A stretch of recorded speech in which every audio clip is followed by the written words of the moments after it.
sa totoo na, napapayaran ba? Binayaran ba kayo?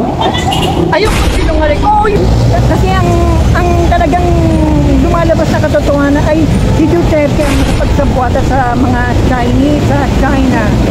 Well, itong si ay pulitong kanyang pakipaglaban sa ating soberanya, sa ating karagatan. At panahon ni Duterte, oo. Pero hindi ako bilib na kay Duterte. Hindi pa po ba kayo kay Duterte? Hindi ka bilib kay Duterte? Hindi rin. BBM, yung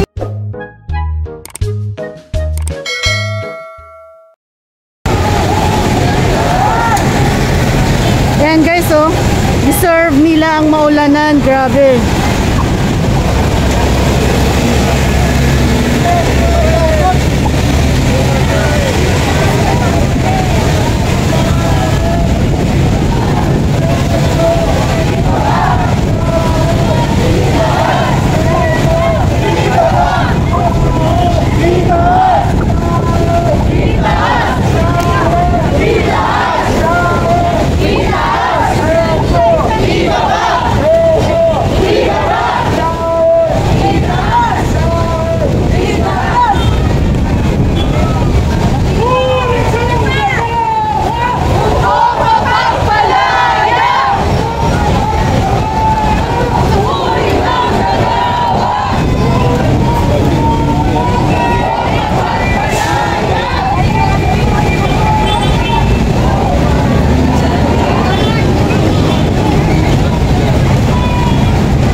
Grabe, oh.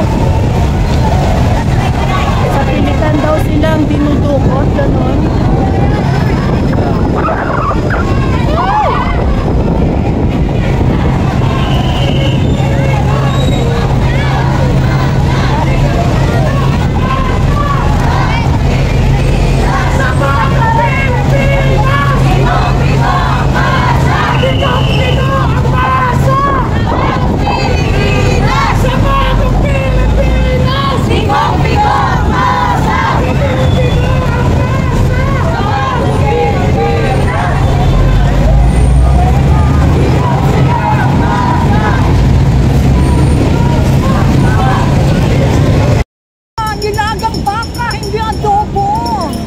Bakit ka po ate sumama pala sa rally ngayon? well, ang inyong lingkod, Mama Ray, sumama ako sa rally ito para may bulalas namin ang aming saloobin. Pero ikukumpara natin mga nagdang administrasyon at saka ngayon, no, pangatong na pa lang.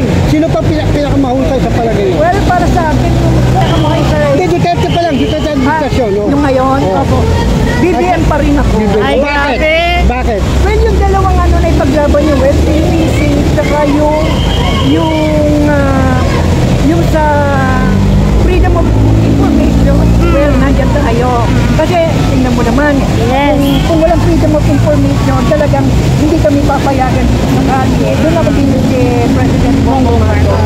Patalumulan na rin, no? Ba't ka sumama sa mga rally kung bilip ka kay BBM? Hindi mo inabot. Yung iba pa, yung ibang hindi pa niya magawa ng paraan tulad nung sabi niya, di ba, yung ibababa ang presyo ng bigas. Hanggang ngayon hindi pa. Eh, panahon ni Duterte ba, kasama ka sa mga rally ganito? Panahon ni Duterte, may trabaho ako na hindi ko pa magampanan. Pero sa palagay nyo, kung wala kang trabaho, no? Angelito rin kayo. Katulad nun. Nung panahon ni Duterte, kung sa palagay nyo, wala akong trabaho, ay talagang laman ako ng kali para maibulalas ko ang aking malayang pamamahayan. Bigyan po natin ng grado, no? BBM at Duterte, sino po ang may magandang grado sa kanilang dalawa? Medyo bahagya, BBM. Ayun. Eh bakit pa pag sinasabi po ng mga DPN?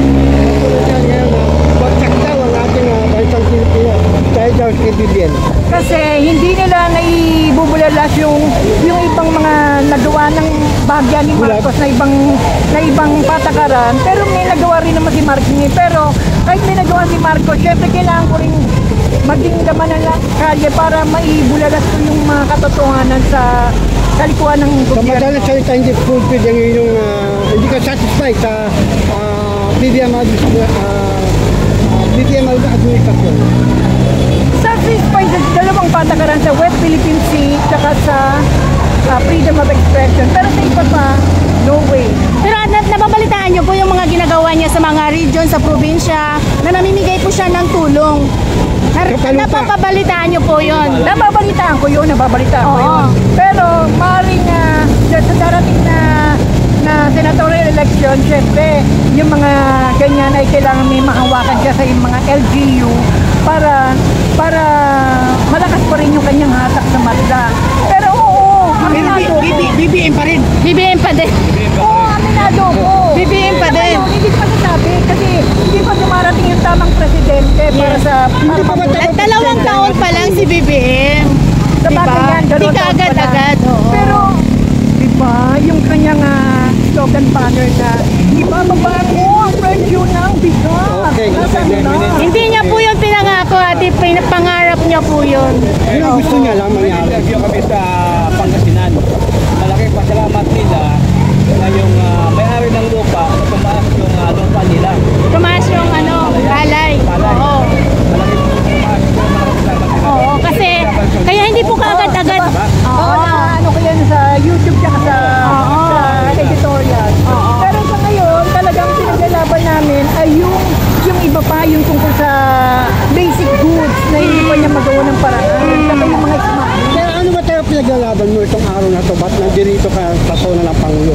Ang pinaglalaban ko, oo, syempre, bilib ako sa kanyang patakaran Ayun, sa ayun, West ayun, Philippine ayun, Sea ayun. at sa freedom of expression. Pero, kailangan ko rin maging laman ng kalye dahil kailangan maging perfecto yung ating pamamalakad para naman makaungos na tayo. O hindi lang makaungos, kahit makasabay man lamang tayo. Yun na nga ang ginagawa ng ating Pangulo Oo. Marcos, yung pag-iikot na, sumimigay sa mga magsasaka natin ng mga land title. Alam niyo po, Target pa rin ang smuggling. Pero nababawasan ito.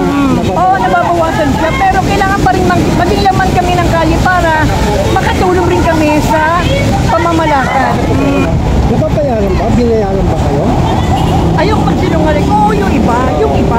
Pero yung iba talagang bukal sa loob katulad ng inyong lingkod si Mama Ray. Bukal sa loob na may bulalas ng aking volunteer ako na sumama. Kahit na mababa sa yung kilay ko, ayan.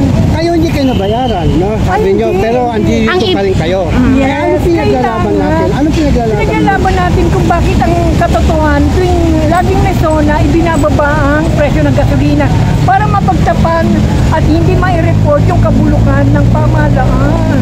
Ay, tulad lang, bigyan nyo pa ako ng isang halimbawa, no? Ito, sabi nyo itong gasolina, no? Binababa. So, Yeah. bumita na tayo doon sa sinasabi nyo kaya nandito kayo dahil meron kayo pinaglalaban. Bigyan nyo pa kami ng isa lang kung ano yun. Well, yung para sa akin, yung pinaglalaban namin, yung karapatan. Karapatan ng hindi lang mga miyembro ng LGBT. Karapatan ng lahat ng mga mamayan para maibulalas nila yung kanilang salubin at hindi nabubusalan ng kanilang mga bibig. Pangilang zona ba na? Ilang zona na natin Pangulo? I think mga pangatlo. Pangatlo. Tama. Sa pangatlong zona ni Pangulong Bongbong Marcos yung mga nakaraan. Pangalawa hanggang ngayon pangatlo. Ano yung nakikita niya ating tama ang kanyang ginagawa? Okay. Bilib ako sa kanya pakipaglaban sa West Philippine Sea. Kasi ang talagang lumalabas na katotohanan ay si Duterte ang nakapagsabuata sa mga Chinese, sa China. Well, itong si Pulitong kanyang pakipaglaban sa ating soberanya, sa ating karagatan. At hindi lang yun, doon lang ang bumilid sa kanya. At hindi lang yun, yung ibang patakaran na sa batas niya. Pero yung pangkalahatan tulad sa presyo ng mga bilihin at ipagbaba ng gasolina, wala siyang kontrol. Panahon pa ni Duterte, mataas na gasolina. Panahon ni Duterte, oo. Pero hindi ako bilib na kay Duterte. Bili pa po ba kayo kay Duterte? Hindi ka bilib kay Duterte? Kay BBM, hindi rin. BBM. BBM, yung ilang patakaran, Bilib ka. Very good. Pero Pero ikukumpara natin mga nagdang administrasyon at saka ngayon, no, pangatlong zona pa lang. Sino pa pinakamahusay sa palagay niyo? well, para sa akin, kung buhay pa ako noon. Ang pinakamahusay. Hindi, Duterte pa lang. Duterte administrasyon. Oh. Yung ngayon, Oh. opo. BBM pa rin ako. Ay, Bakit? grabe. Bakit? Well, yung dalawang ano na ipaglaban yung SPPC, saka yung sa freedom of information, well, nandyan tayo. Kasi, tingnan mo naman, kung walang freedom of information, talagang hindi kami papayagan sa kanya. Doon ako din si President Bongbong Marcos. Tatalumulan na rin, no? Ba't ka sumama sa mga rally kung bilip ka kay BBM? Hindi mo inabot. Yung iba pa, yung ibang BBM. BBM pa din. BBM! Sign nga. Sign nga ng BBM. Dito.